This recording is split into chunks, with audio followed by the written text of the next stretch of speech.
জালিম একজন বাদশা ছিলেন, নমরুদ তাহার নাম। ভেবেছিলেন আল্লাহর চাইতে তিনি শক্তিমান, মহান আল্লাহর সাথে যুদ্ধ করিতেন তিনি। ডেকেছিলেন তাহার যত সৈন্যবাহিনী, আল্লাহকে মারার জন্য তীর মারে আকাশে। কাণ্ড দেখে আল্লাহ তাআলা হয়তো তখন হাসে, অবশেষে ক্ষুদ্র মশা দিয়ে রহমান নমরুদের সকল শক্তি করলেন অবসান। রাখে আল্লাহ মারে কে, ঠিক রাখো ঈমান।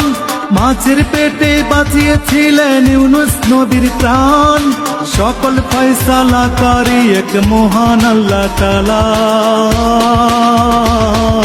পাহাড় ভেঙে দরিয়া করে এই তো মাওলার খেলা, সকাল বেলার ধ্বনি আমরা ফকির সন্ধ্যা বেলা, সকাল বেলার ধ্বনি আমরা ফকির সন্ধ্যা বেলা।